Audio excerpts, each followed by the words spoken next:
Sunday, 24 November 1985. Reality and its manifestations.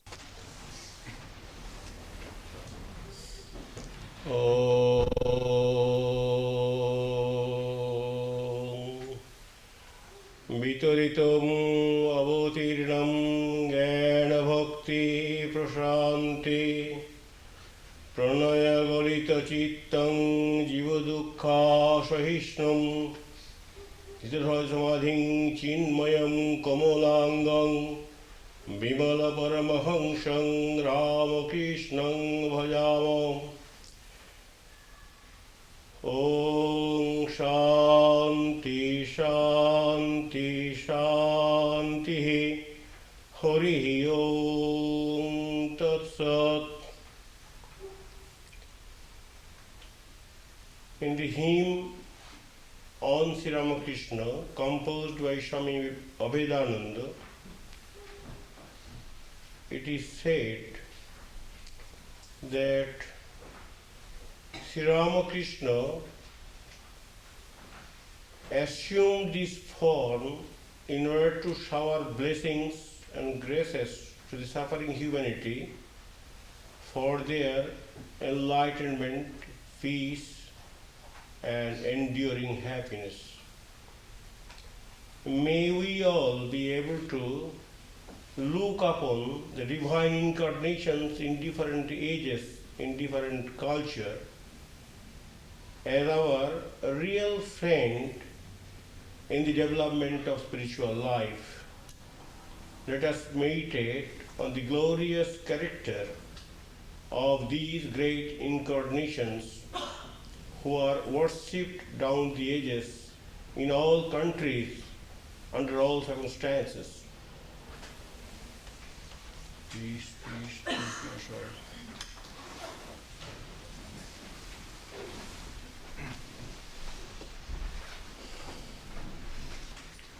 Good morning, friends.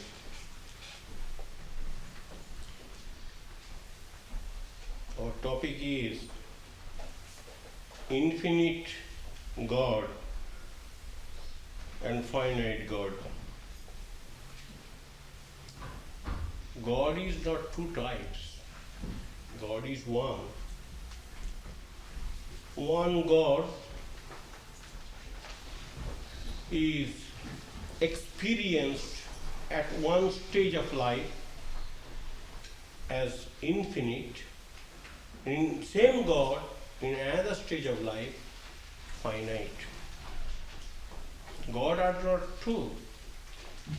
We can see, we feel very distressed with our own life at a particular time, even maybe tempted to commit suicide. But after some time, when good time comes, we laugh, we dine, we eat, we dance. And we also pray to God, thank God I did not put into my life.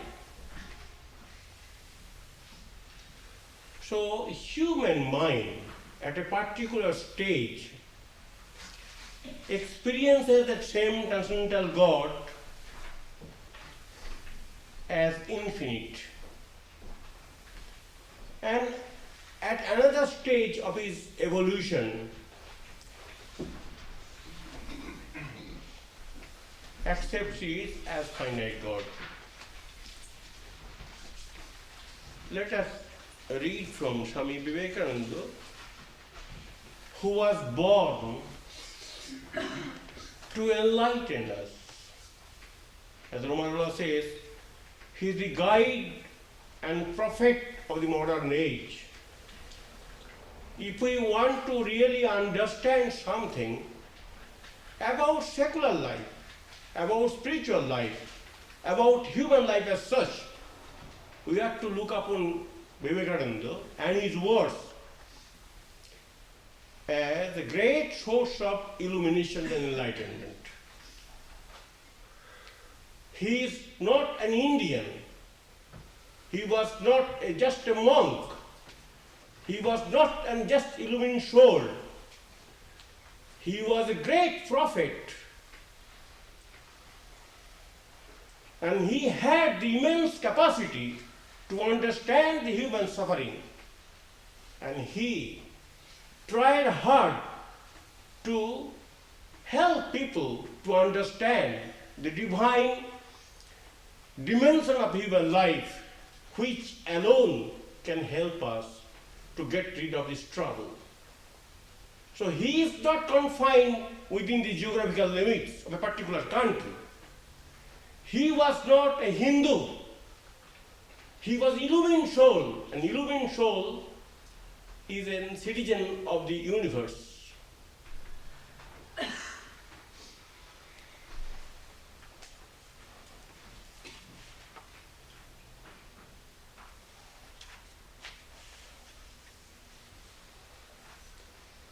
Wherever God's name is spoken in Bhakti Yoga, that place is holy. Wherever divine names are uttered with all sincerity, that place becomes a sacred place, a holy place, because the holiness of the name is infecting the atmosphere. The whole atmosphere is surcharged with that sanctified spirit. Wherever his name is spoken, that very place is holy. How much more so is the man who speaks his name? And with what veneration ought we to approach that man, out of whom comes to us spiritual truth? Such great teachers of spiritual truth are indeed very few in number in this world, and the world is never altogether without them. They are always the fairest flowers of human life, the ocean of mercy without any motive. The moment the world is absolutely bereft of these, it becomes a hideous hell and hastens on to its destruction.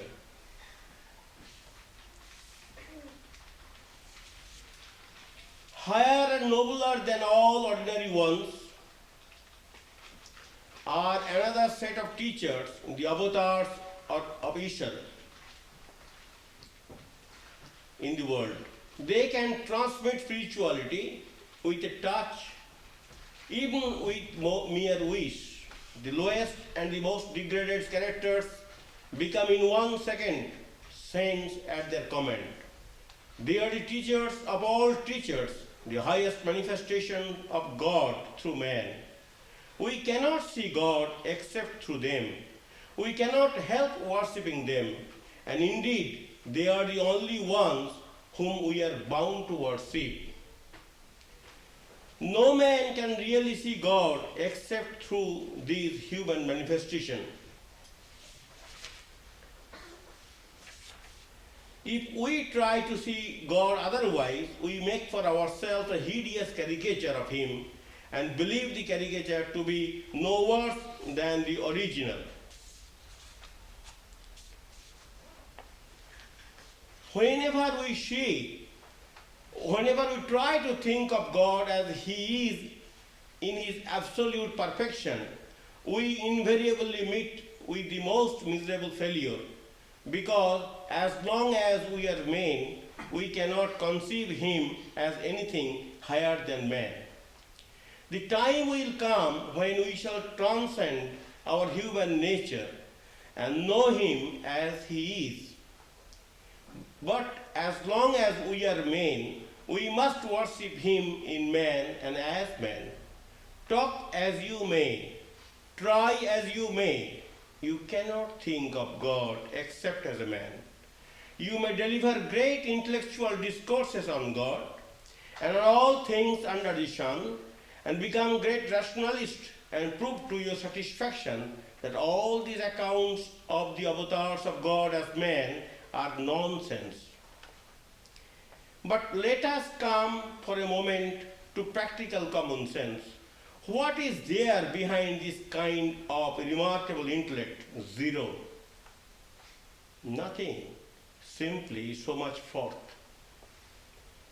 When next you hear a man delivering a great intellectual lecture against this worship of the avatars of God, get hold of him and ask what his idea of God is and what he understands by omnipotence and omniscience and omnipresence and all similar terms beyond the spelling of the words. He really means nothing by them. He cannot formulate as their meaning any idea unaffected by his own human nature. He is no better off in this matter than the man in the street who has not read a single book. That man in the street, however, is quiet and does not disturb the peace of the world, while this big talker creates disturbance and misery among mankind. Religion is, after all, realization, and we must make the sharpest distinction between talk and intuitive experience. What we experience in the depths of our souls is realization. Nothing indeed is so uncommon as common sense in regard to this matter. By our present constitution, so anyway,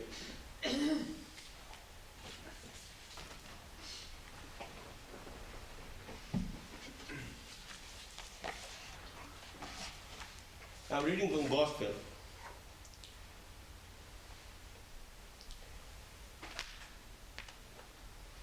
Addressing him, the master said, "The other day, when Harish was with me, I saw God came out of this body. It said, I incarnate myself in every age." I thought I myself was saying these words out of fancy.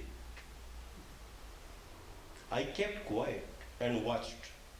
Again, God itself spoke, saying, "Chaitanya too worshipped Shakti." I saw that it is the fullest manifestation of God, that this time the divine power is manifested through the glory of Satya.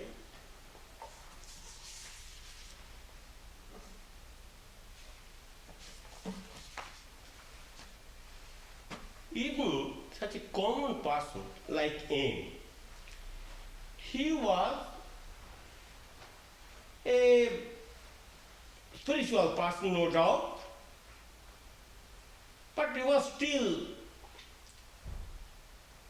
a very good person, having some spiritual experiences and all that. He cannot be called an illumined soul of very high order. Even that sort of man creates conviction in the mind of so-called atheists and agnostics. I am reading from the account of Paul Brunton, an English scholar who visited him. See that from his own statement you can understand. When at last anyway, I cut short. When at last, for he moves with extreme slowness, he enters the room, I need no one to announce his name. A venerable patriot has stepped from the pages of the Bible, and a figure from Mosaic times has turned into flesh. This man, whose shoulders are slightly bent with the burden of nearly 80 years of mundane existence, can be none other than Master Mahasaya. In that grave, sober presence, I realize instantly that there can be no light, no bending of wit and humor, no utterance, even of the harsh cynicism and dark skepticism which overshadow my soul from time to time. His character, with its coupling of perfect faith in God and nobility of conduct, is written in his appearance for all us to see. Caught in the magnetic spell of aim, Brunton went night after night to visit him. Often I forgot, and he's telling, often I forgot his words, but I cannot forget his benign personality. He has strangely stirred me. I banish the thought of sleep and wander through many streets, when at length I reflect that if anyone could free me from the intellectual skepticism to which I cling and attach me to a life of simple faith, it is undoubtedly the Master Mahasaya. A foreigner traveling, having interview with saintly and sageous person, is bound to recognize in him, in him, a spiritual person, some sort of divine aroma in his personality. And his cynicism or pessimism or his agnosticism were mellowed even to a great extent.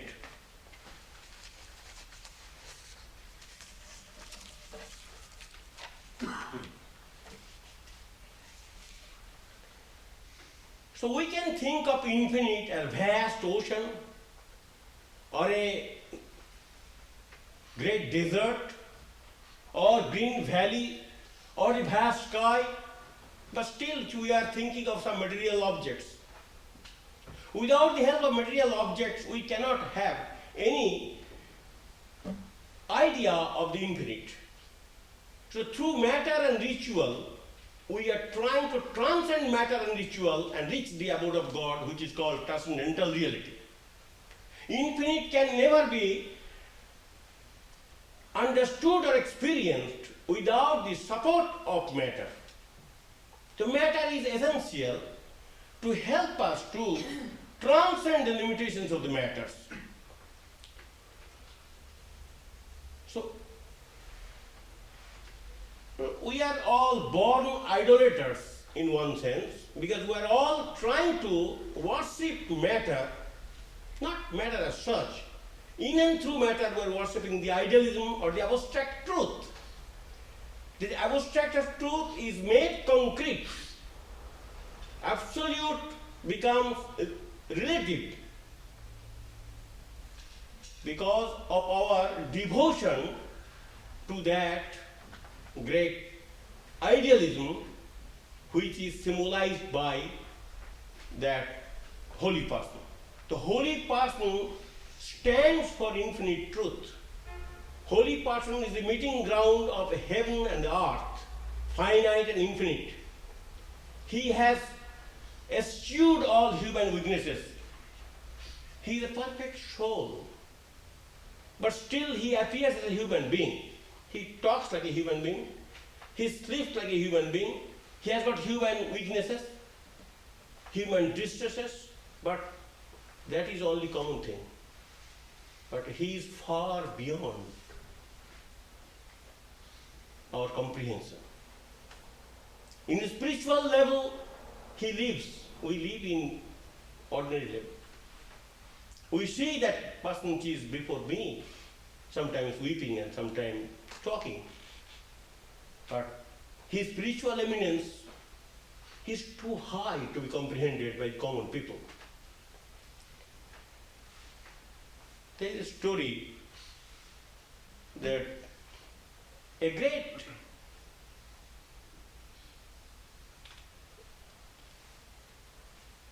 spiritual person, without following the path of ritualism and who does not believe in God with a form, but he was very spiritual, naturally he was very kind, so he gave shelter to one person for some time. Then he saw, to his bewilderment, that the guest is worshipping an idol. And then he was furious, and he drove him out from his house. Weather was very bad, and that distressed person could not find any shelter, and trying to solicit his grace to stay overnight at least. He says, "No, I cannot accommodate you. You have disturbed my faith, it's sacrilegious to worship," and all that. But he was a very holy man, in his own way, definitely. So God appeared before him. "Well, you drove my child. And you could not put up with him one night. I have been putting up with him for so many years. So God had infinite patience. He tolerates. He was like loving mother, the weaknesses of his children. God allows person to grow. In course of time, they will understand the beauty of transcendental reality. But God has got both sides, both infinite as well as finite. He is personal as well as impersonal. You cannot say he is only infinite or he is impersonal only. That is not true.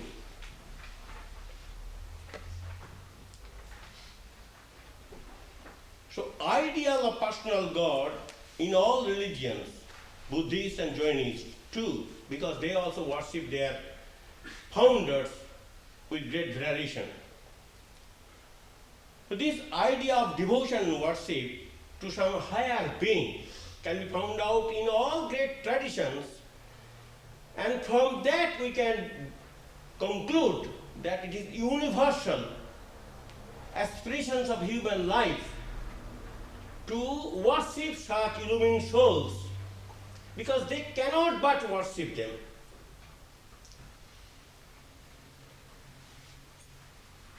Even men like Voltaire, he used to say, well, intellect like a beard. At a particular time,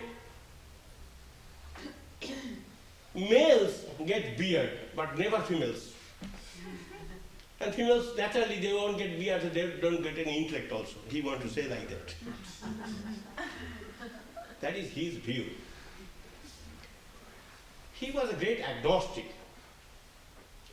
So Carlyle made a remark about him that you are born only to destroy everything, all cherished ideals of human society and civilization.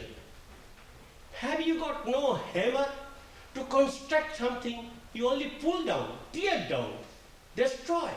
Cannot construct anything.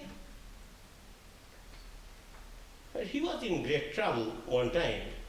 And one day some procession of Christ was going on in the street. He unconsciously, in the midst of his friends, he took off his hat and bowed down. Then his friend said, "What you have done?" "Well, I have not paid my homage to that crucifix, you know. But I felt, well, it is courteous to observe the norms of society when I am in society." So it comes, an impelling force, even to the agnostics, even to the atheists. They cannot resist. It is a compulsive force. Sometimes it overburdens them, and they are plagued by their own guilt consciousness, and they are bound to show respect of veneration to such great illumined souls.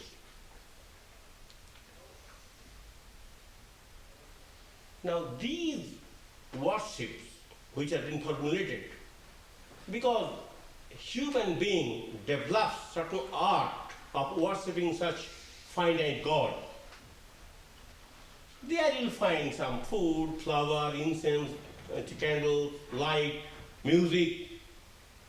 But all these things are very essential to that particular persons or group of persons who are following that culture in order to have some communication with the divine, with that infinite God.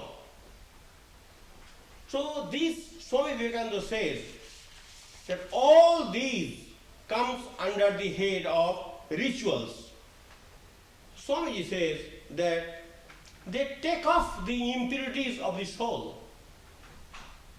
These are very essentials, because we want to purify ourselves. We want to develop our spiritual life.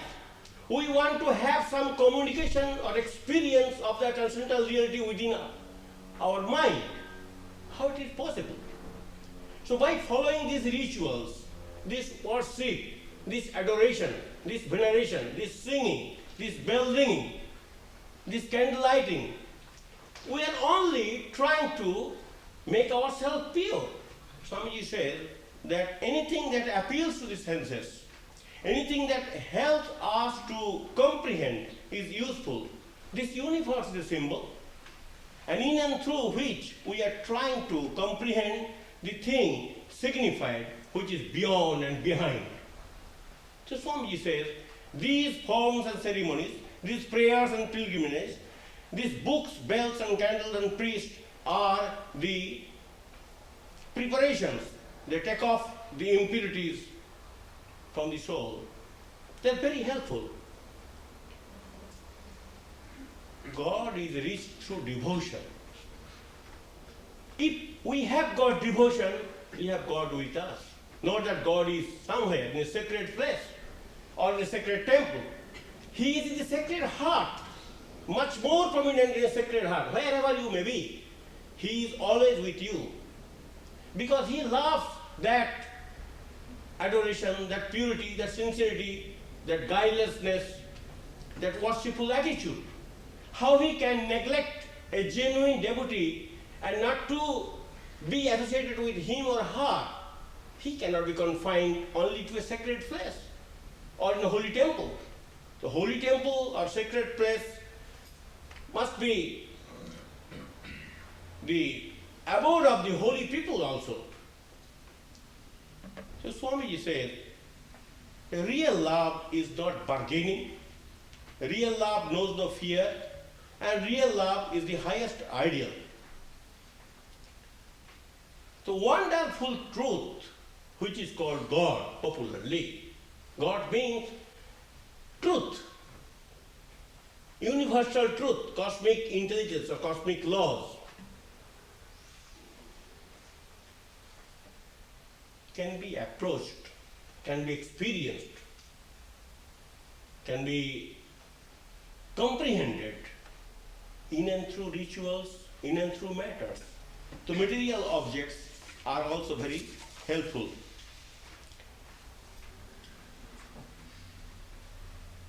We are only trying to worship the name God. Because in that holy name, as Swamiji already has remarked, the auspicious qualities are there. Peace and strength is there. Because name is a symbol of God. God with all His potentialities is confined within the name. So name is not something meaningless. Name is very suggestive, very symbolical, very effective, very useful for the persons having faith in that name. In the Bible we read that the holy name of God was sacred beyond compare and holy beyond everything. It was thought that this very word was God. So in the Great Master you will find that there was a saint who had a book, and Sri Ramakrishna, out of curiosity, wanted to see that book. He saw in all pages there was only Om, Om, Om, Om. There is nothing written. And he was carrying that book. Sri Ramakrishna told you why? Nothing more is written. Well, what's to be written? I have written the essence. Out of that Om, everything comes. As Vivekananda in Rajyoga says that Om is not a name. Om is God itself. Essence of God, auspiciousness, divine qualities are confined within that word. That word is symbol of God. So Om is God itself. It is not a word. It is not a sacred word. So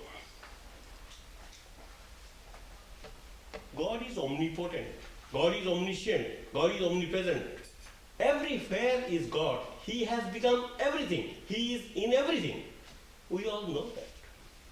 But in some holy person, or in a very sacred place, our spiritual attitude is whipped up, or we feel drawn towards holiness and purity at a particular place, or by coming in contact with some holy person. So God generally is worshipped in and through a prophet, an illumined soul, Messiah, or avatar. Because it is the constitutional necessity of thinking God as a man, which has been explained by Swami Virajananda very clearly. So long we are in human tabernacle, we have to think God as human being.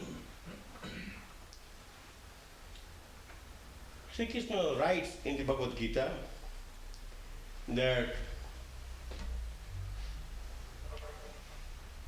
very painfully he has described his experience, that what a great misfortune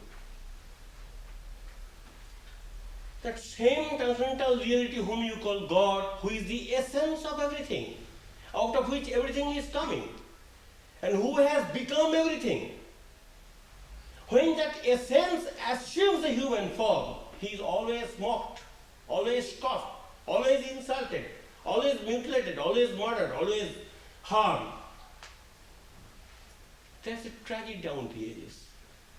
These poor creatures, out of the infinite love and compassion for the suffering humanity, are coming all the time, in different ages, in different cultures, in different countries, to help people to understand, to get rid of their miseries. But they are the target of attack. Always target of attack. In their lifetime, very few of them enjoyed happiness or peace. Of course, not everybody was attacking. It cannot be.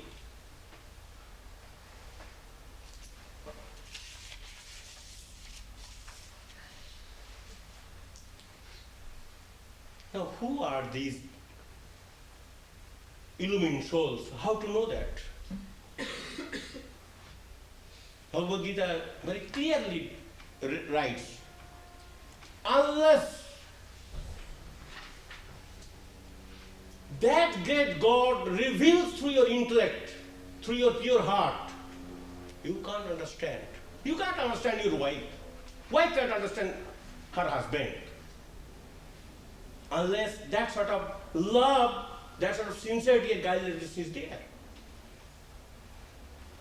How we understand each other?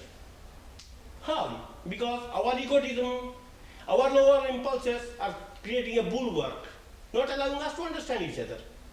If there is love, genuine sincerity, guilelessness, fraternity, only it is possible that our lower impulses are not creating any trouble with us. Our mind is free to accept, to understand, without being hindered by these lower impulses. Then only we can understand. Without that quality of heart or the mind, it is not possible to understand a human being, in a human level, what to speak of God. To understand God, to know God, to love God, to adore God, to accept Him as our friend, we have to have that sort of spiritual caliber. That guilelessness, Swami Krishna mentioned that guilelessness is the sine qua non of a holy person who wants to enter into the cavity of supreme beatitude. So he said, milk of divine love streams to us from God incarnate. He is ocean of mercy, incarnation of love and sympathy and friendship. In him you don't find any human weaknesses. We will find human weaknesses 10,000 times. Dakshineshwar, people who are living Dakshineshwar, they never regarded Ramakrishna as holy person. Most of them. He came to know, people came to know about him when Krishna Sen published about him in paper. Not before that. And that is the faggot of his life. Because In Gita it is clearly written there, unless that supreme intelligence is dawned upon, or they are given the opportunity to understand, that it is not revealed to them, they are just spiritually blind, not to accept. Due to their lower impulses, they are so swayed by the lower impulses, it is not possible for them to understand what is this. Vivekananda says they are like a giant lamp, very big lamp, radiating, removing darkness. Not ordinary lamps, not ordinary candles, but giant lamps. Or Sri says they're like a big sheep. They're helping hundreds of thousands of people to go beyond the shore of misery or happiness, unhappiness. Ordinary saints and sages, they may help some people who are already endowed with that divine qualities. They may help them. But God incarnate, illumined soul, they can help any degraded person without any preparation for spiritual life, spiritual journey. People are bankrupt, spiritually bankrupt, having no money to purchase the ticket of a ship. But God, out of infinite mercy, can illumine them, can enkindle spiritual fervor within them, can endow faith in them, and make them spiritually elected souls. Look around for a man with the love of God that overflows, a man who lives, moves, and has his being in God, a man intoxicated with godly life. In such a man, God incarnate is represented. What is our purpose? Gita says that if by chance we are able to love such God, if perchance we are able to devote ourselves to His cause, we will be saved, we will be redeemed, we will be inheritors of spiritual life. So by having faith in such great incarnations, who are the God incarnate in this world, common people down the ages had saved themselves. That is our great rock which has been given to us to hold on. In the 4th chapter of 9th verse, you will find this statement that those who have been able to develop love and sincerity and devotion for the God incarnate, they will be free from the birth and death.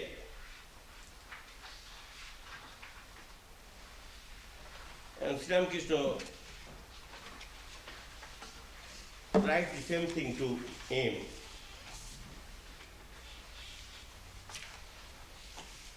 My master told me to hold to him fast, the rest he would do himself.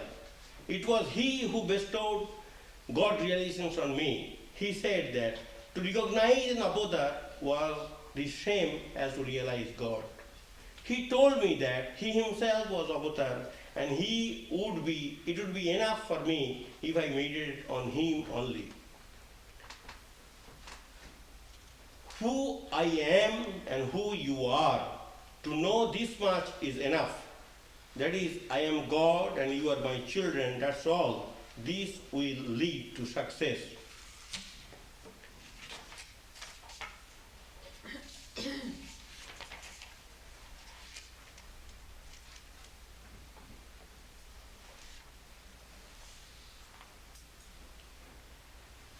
The reasoning, we have got 10,000 reasoning. So Sri Ramakrishna was giving a warning to him. I have been telling you not to reason anymore. I came from the pine grove to say that to you.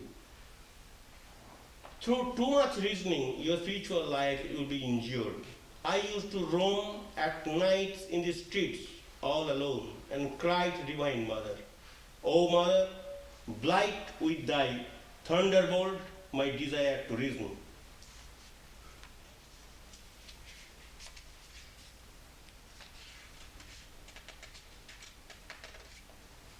And to know, to love, to adore is the highest development of spiritual life. You have found a rock. Rock will give you eternal shelter. It will never be disturbed by any other troubles.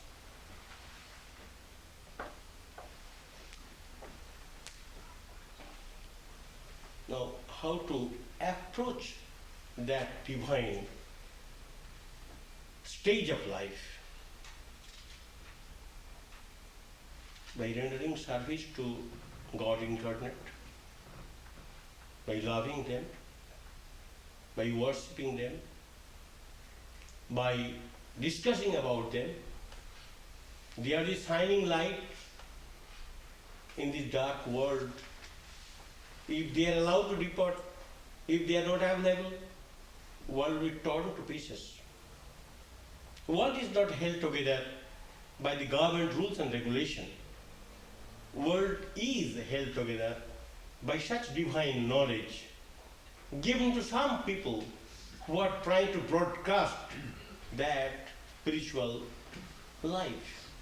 By leading the spiritual life, by becoming good, we are holding ourselves in a family, in society.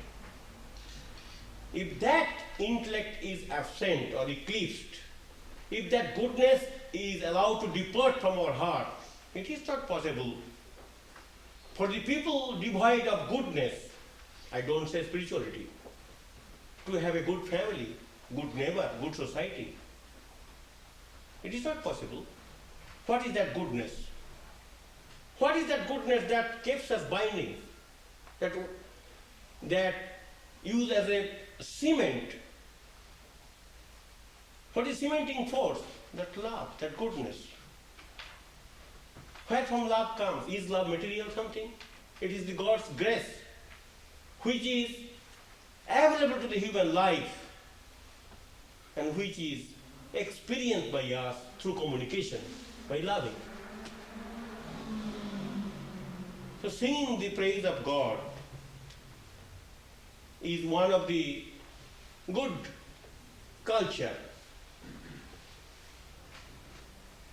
to approach God, because you are intoxicated, because you are thrilled, because you are transported, because you are well absorbed with that divine lore, and you help yourself to be peaceful by keeping your mind in that intoxication of singing. Then Sri Ramakrishna says, the company of the holy men. Company of the holy men is very essential in the sense, by having that sort of companionship, not social companionship, not social life, a real spiritual companionship, then you will understand much better. Your cobwebs of ignorance can be removed and you can be helped to lead higher, inspired life if you want to be benefited by your companionship. Then Sri Ramakrishna says, solitary living is also very important. Sometimes we must withdraw ourselves. We must be contemplative. We must be little thoughtful. We must be little meditative and reflective. And if you want to express your divine urges, help will come from within and from without too. Then Sri Ramakrishna says, it is Sri Ramakrishna says that why do you not weep for God? Why do you not weep for your purity? Why do you not weep for your peace? Why do you not weep for your enlightenment? You weep for everything. You cry for everything. You send petition for everything. Why do you not think that this is also a very precious thing to be enjoyed, to be experienced? So if you try to think in that way, that is a constitutional necessity for your spiritual growth, for your happiness. You will also do the same thing as we do for ordinary things of the life. So St. Peter said, sincere prayer or sincere weeping, your tears will remove the dross, the guilt, the unburned karmas. That's one way of removing them. In that penitent heart, in that sincere, struggling heart, God's wisdom will come. He or she will feel happiness and peace within by unburdening his or her guilt consciousness, by exposing themselves to that divine light, by at least accepting that it is not possible for me to get rid of these junks. I require your help. I require your guidance. I require your leadership. I beseech you to become my friend, philosopher, and guide. You take charge of my soul. I am handing over to you.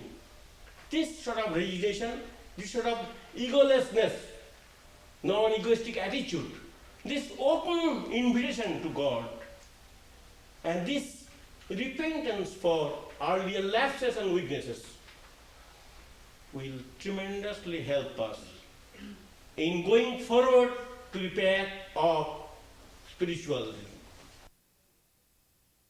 To any prophet, to any incarnation, whomsoever we like, and through them we will be able to reach also the infinite God who is beyond time, space, and causality.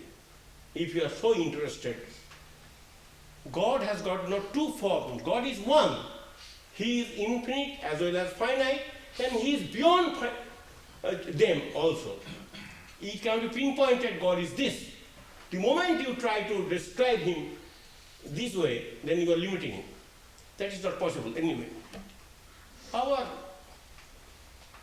question is how to get little peace, how to be little happy. This happiness, this peace will come to us if we try to organize our life in the light of the teachings handed down to us by all great souls and prophets. And as the verse says, that God is infinite, not out, beyond time, space, and causality. But not that He is very happy over there. You may go to Switzerland, you may have a beautiful neighborhood somewhere, but if you are really an enlightened man, really thoughtful man, really man with a heart, they will think of your, at least relations, let them also come out of New York. Let them also enjoy. You will send them invitation. Oh, come out of that rubbish city. So God also is not happy in His infinite state of existence. So He assumes that human form in order to help us to understand the path of divinity, and He helps in a thousands and hundreds ways to develop our spiritual life. So Swami Virajananda says, Vitaritum avatirnam jnana bhakti prasanti. In order to bestow knowledge, peace, and enlightenment, out of His infinite mercy, He assumed human form and suffered to maintain that human form and to transmit that spiritual knowledge unto the seekers. And He was a man of samadhi. He was always absorbed in that spiritual intoxication. But still, He used to pray to Divine Mother, don't keep me in this state. I don't want to be forgetful of the miseries of the world. I want to relieve them. I want to help them. I want to give them little peace. So please keep me in little existence so that I can render some help. That is their burden of song. Down the ages, in all great tradition, you will find these illumined souls, these prophets, these messiahs, these incarnations of God. They had rendered incalculable service to foster our spiritual life. May we all be able to accept them as our great friend, philosopher and guide to help develop our spiritual life in our own way. Let us stop it. This Thanksgiving week is coming. Naturally, we should pray to God for our real enjoyment in that festival.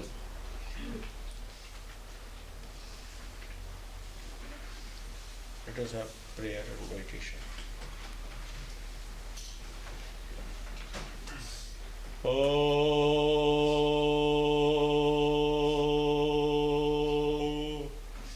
Ashuto ma satgamaya tamoso ma jyotirgamaya mrityormaya amritangamaya avirabirmedhi rudra yatte dakshinang mukham te namang painityam om shanti shanti shanti harihi om tassat.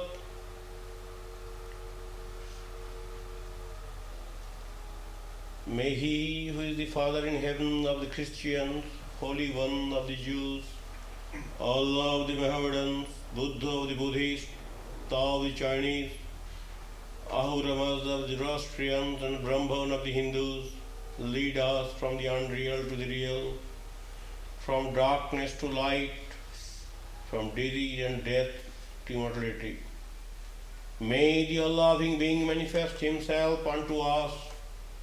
May the all-loving being manifest Himself unto us. May the all-loving being manifest Himself unto us and grant us abiding understanding and all-consuming divine love. Peace, peace, peace unto us all.